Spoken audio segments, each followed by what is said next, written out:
መድብል እባክህ መድብል እባክህ ዝናን ፍቶ ምሳሌን ይልቀቅል በእናትህ መድብል እባክህ ተለመነኝ። ብሩክስ? እሺ ምሳሌስ? መድብል እባክህ ዝም አትበለኝ። እኛ እኮ ስንቆም ምሳሌን ይገሉብናል። ያልታሰበው ነገር ተፈጠረ።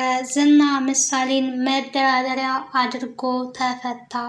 ምሳሌ እንግዲህ በዛሬው ዕለት ታግታለች። የዝና ሰዎች ደግሞ ምሳሌን አግተዋታል።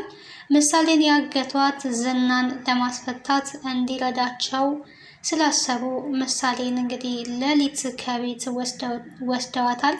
በዚህ የተነሳ እንግዲህ መድብል በጣም ተናዶ ይገኛል። እንዴት እኔ የማልረባ ሰው ነኝ፣ የማልጠቅም ሰው ነኝ፣ እኔ አጎት ልባል አይገባም፣ እኔ ቤት ሆኜ እንዴት ምሳሌን ከቤት ይወስዷታል? በማለት እንግዲህ በትልቅ ንዴት ውስጥ ይገኛል።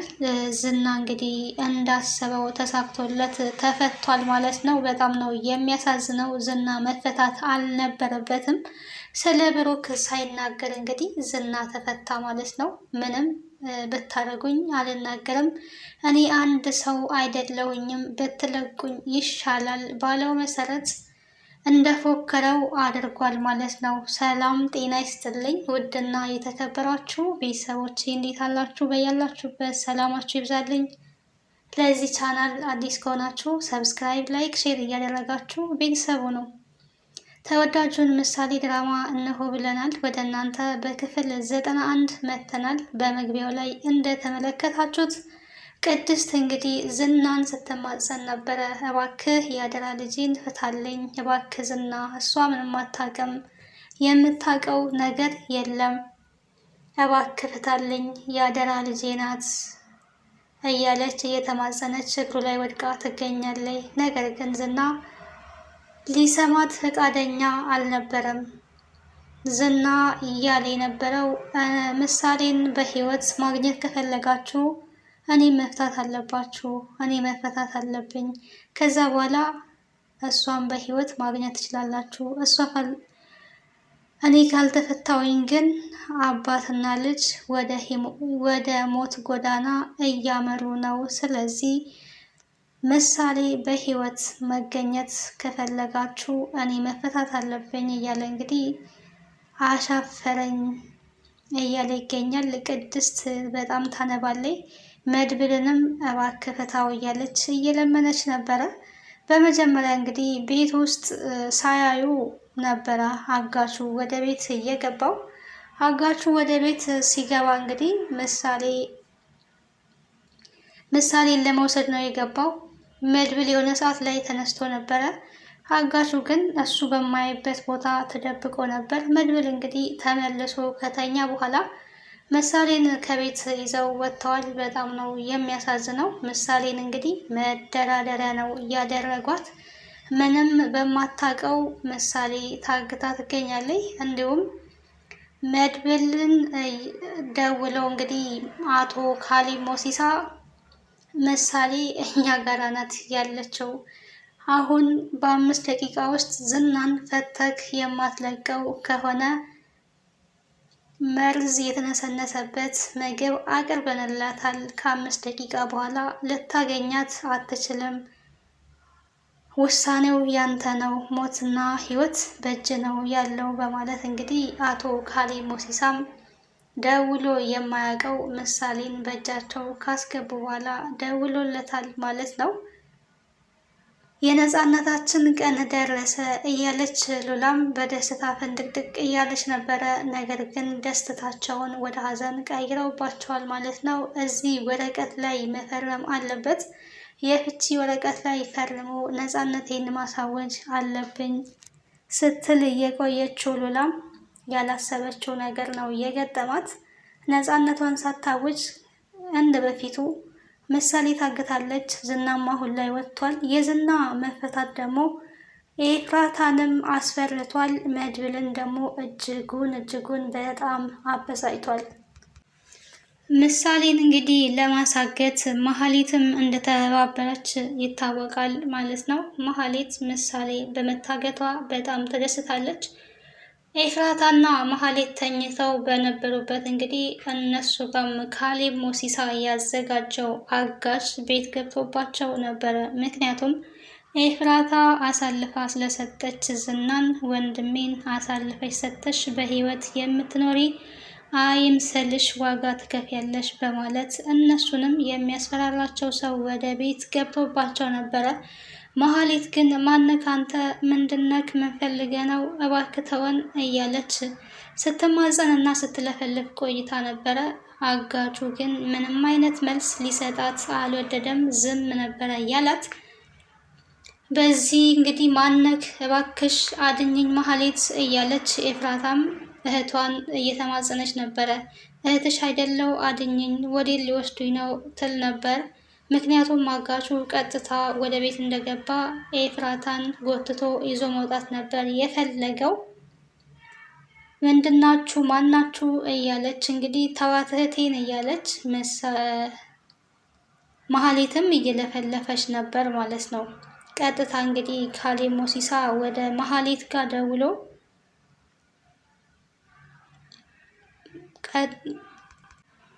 መሀሌት እንግዲህ ቀጥታ ወደ ካሌብ ሞሲሳ ጋር ደውላ ምንድነው ማንን የላክብን በማለት እሷም ካሌብ ሞሲሳን አውርታለች ማለት ነው። እኔ ስልክ ላይ እንኳን በድፍረት ስለደወልሽ ይሄ ራሱ ዋጋ ያስከፍልሻል። ማን እንደሆንኩኝ አታቂኝም መሰለኝ፣ በድፍረት ነው የደወልሽው። እኔ ስልክ ላይ ወንድሜ ዝናን ያሳገተችው እህትሽ ናት።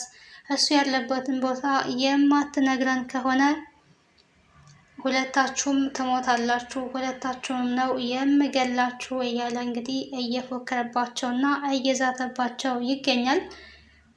መሀሌት እንግዲህ እባክን ለዛሬ ብቻ ዝና ያለበትን ቦታ እራሷው ኤፍራታ ወስዳ ታሳይሃለች፣ የፈለክበትን ቦታ ትወስድሃለች። ለዛሬ ብቻ እባክህ ኤፍራታን እንዳይወስዷት አድርግ፣ ይቅርታ አድርግልን እያለች እንግዲህ ከእኔ ጋር እንደዚህ በድፍረት ማውራት የለብሽም። እኔ እንደዚህ የሰው ቃል የምሰማ ሰው አይደለሁኝም። ነገር ግን አንድ ያልጨረስነው ስራ ስላለ በዛ ምክንያት ለዛሬ ተትታችኋል። ነገር ግን ዝና ያለበትን የማታሳዩ ከሆነ የማታስፈቱ ከሆነ ሁለታችሁም ትሞታላችሁ በማለት እንግዲህ በሚያስፈራራ ቃል ተናግሯቸዋል። ያልጨረስነው ስራ አለ ሲላት የነበረው እንግዲህ ለመሀሌት የብሩክን ቤት አሳይታ ምሳሌን ያሳገተችው እሷ ናት። አጋቹ የምሳሌን ቤት ስለማያውቅ የእሷ እጅ አለባት። ቤቱን ስለምታውቅ እንግዲህ ብዙውን ጊዜ የኖረችበት ቤት ስለሆነ ያንን እንድትተባበር ያልጨረስነው ስራ አለ ለማለት እንግዲህ መሀሌት ተባባሪ ሆና ምሳሌ ታግታለች ማለት ነው። ምሳሌን እንግዲህ አሳግታ ከተመለሰች በኋላ ከዚህ በኋላ እኔና አንቺ ነፃ ነው ልንሆን የምንችለው፣ ዝና ዛሬ ማታ ይወጣል። የዝና ሰዎች ምሳሌን አግተዋታል። መድብል ደግሞ ደካማ ጎኑ ተገኝቷል። አሁን ላይ ወዶ ሳይሆን ተገዶ ዝናን ይፈታዋል በማለት ትገኛለች። ኤፍራታ ግን እንዴት አገቷት? ምሳሌ እኮ ምንም አታውቅም። እሷ እኮ ልጅ ናት። እኔ ባጠፋሁት ጥፋት እሷ መታገት የለባትም። ግን ምሳሌን ምንም አያደርጓትም አይደል? አይገሏትም አይደል? እያለች እንግዲህ ጥያቄ እየጠየቀች ትገኛለች። ኤፍራታ መሀሌትን ማለት ነው። ለእሷ አዝነሽ ነው? ለእሷ እያዘንሽ ነው እኔ እንደዛ የምትይው? ለዛች ለቆቅ ደግሞ ምን ማለትሽ ነው? አይ እያዘንኩላት ሳይሆን እኔ ነበርኩኝ ዝናን አሳልፌ የሰጠው። ስለዚህ መደብደብም መሰቃየትም መንገላታትም ካለብኝ እኔ ነኝ እንጂ እሱ አይደለችም ብላለች ማለት ነው። ከፈለግሽ ሄደሽ መንገላታት መሰቃየት ትችያለሽ፣ እጅሽን መስጠት ትችያለሽ። እንዴት ነው የምትናገሪው? ቆይ አንቺ እያለቻት ነው የምትገኘው መሀሌትና እና እኔ ብሄድ ግን ምሳሌን ይለቋታል የሚል እንግዲህ ርህራሄ አሳይታለች ኤፍራታ። አንቺ የምሳሌን ታክል ሩቧን እንኳን ልትጠቅሜን አትችይም፣ አርፈሽ ተቀመጪ። መሄድ ከፈለግሽ ደግሞ ሄደሽ እጅሽን መስጠት ትችያለሽ ብላታለች። እንግዲህ ዝና ወጥቷል። አሁን ዝና ለኤፍራታ አርፎ አይቀመጥም። በጣም ዋጋ ከፍሏል እዛ በጣም ተደብድቧል፣ በጣም ተሰቃይቷል። መድብል ስቅይት ነው ያደረገው። ነገር ግን እንደዛም አሰቃይቶት ስለ ብሩክ ምንም አይነት መረጃ መናገር አልቻለም። ምሳሌ ያለችበትን ቦታም ተናገር ቢባል እንግዲህ ለረዥም ጊዜ ተደብድቦ ነበረ፣ ሊናገር አልፈቀደም ማለት ነው። ምክንያቱም ከተፈታ በኋላ ነው ምሳሌን የሚያስለቅቅላቸው። ከዛ ውጭ ግን ምሳሌን አያስለቅቅም፣ ትሞታለች እያለ ይገኛል። የእውነት ደካማ ጎናቸው ላይ ነው ሄደው። ቅድስት በጣም ነው ያዘነችው፣ በጣም ነው ስቅስቅ ብላ እያለቀሰች ያለችው። የአደራ ልጄን አስበላዋት በማለት እንግዲህ መሀሌት ጋም ከዳጣ ጋር ሄደው ነበረ። መሀሌት እንግዲህ እያሾፈችባቸው ትገኛለች።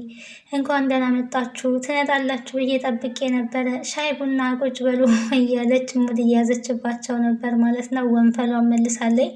ያው ከዚህም በፊት እሷ ታስራ ቅድስት በእርግጥ ምንም አላሰቃየቻትም፣ ግን አንዳንድ ነገሮች ስትመልስላት ነበረ። ዳጣ ግን ስታሰቃየት ነበር እና ያንን ብድሯን ለመመለስ እንግዲህ እያሾፈችባቸው ሙድ እያዘችባቸው ነበር። እባክሽ መሀሌት ብላ እግሯ ላይ ተደፍታ እንግዲህ ምሳሌ ያለችበትን ቦታ ንገሪኝ፣ የአደራ ልጄ ናት እባክሽ ብትላትም ምሳሌ በደንብ ይቅርታ ጠይቂኝ ያለቻት። ይቅርታ መሀሌት ይቅርታ፣ እኔ አንቺ እግር ስር መንበርከክ ያለብኝ ሰው ነኝ፣ ይቅርታ አድርጊልኝ እያለች እንግዲህ ምሳሌ ብላ ወርዳ ይቅርታ እየጠየቀች ነበረ ቅድስት። ነገር ግን በደንብ ይቅርታ ጠይቂኝ፣ እንደሱ በደንብ ይቅርታ ጠይቂኝ እያለቻት፣ ከዚህ በላይ እንዴት ነው ይቅርታ የምጠይቅሽ? ይኸው ይቅርታ እየጠየቀች ያለ እንዴ ምን ልሆን ነው የምትይው ብትላትም እንግዲህ ዳጣ አንቺን አይመለከትሽም፣ ይሄ የሚመለከተው እሷን ብቻ ነው፣ አንቺ ዝም በይ ነው ያለቻት ዳጣን ማለት ነው መሀሌት። በስተመጨረሻ እባክሽን ምሳሌ ያደራ ልጄ ናት፣ ያለችበትን ብቻ እሷን አሳውቂኝ፣ የምፈልገው እሱን ብቻ ነው ስትል እንግዲህ ምሳሌ ያለችበትን ቦታ እነግርሻለሁ፣ ግን አውቃለሁኝ ያለችበትን ቦታ አንድ ነገር ስታረጊ ብቻ ነው፣ አንድ ነገር እንድትተባበሪኝ እፈልጋለሁ ነው ያለችውና ያሰበችው ነገር እንግዲህ እሷ ምንድን ነው መድብልን ግደይልኝ ያለቻት መሀሌት። የመሀሌትን ጭካኔ አይታችኋል። መድብል ከተገደለ እስኪ ምንም አላደረጋትም፣ ግን መድብልን ግደይልኝ ያለቻት ብላ ነው ደንግጣ የቆመችው። ምን ብላለች እንግዲህ ዳጣምና መሀሌት እንግዲህ በሰው ነፍስ ድርድር ጀምራለች። ዝናም በምሳሌ የዛሬ ላይ ያለው ነገር እንደዚህ ነው፣ በጣም ከባድ ነገር ነው የተፈጠረው፣ ያላሰብነው ነው የሆነው። ብሩክ ይመጣል፣ ስለ ብሩክ ዝና ይናገራል ስንል እንግዲህ ዝና ታስሮም እንኳን ነው ከኋላው ብዙ አጃቢዎች ስላሉት ምሳሌን እንግዲህ ያሳግቷል። አሁን ላይ በምሳሌ ድርድራቸውን ጀምረዋል እና በጣም ከባድ ነው። ምሳሌ እንግዲህ ምንም እንደማትሆን ተስፋ እናደርጋለን። መድብል በጣም ነው የተሰማው፣ በጣም እየተጸጸተ ነው። እኔ ያጎት ነኝ፣ አሁን ቤት ተኝቼ እንዴት ከቤት ይወስዷታል? እኔ ምን አይነት ሰው ነኝ? የማረባ ሰው ነኝ እያለ ራሱን እየወቀሰ ይገኛል። መድብል ያው ብቸኛ ጀግና ነው። አንድ ከጎኑ የሚያግዘው ሰው ያስፈልጋል። እውነቱን ለመናገር ቀን ከዝና ጋር ሲጫጫ ይውላል። እንግዲህ ሌሊት ደግሞ አጋጣሚ ሆነው ይሄ ነገር ተፈጥሯል ማለት ነው። ለዛሬ ይዤላችሁ የመጣሁት ይሄን ይመስል ነበረ። በቀጣይ ምን ሊሆን ይችላል የሚለውን አብረን የምንመለከት ይሆናል። ስለነበረን ቆይታ አመሰግናለሁ። ሰላም ቆዩልኝ።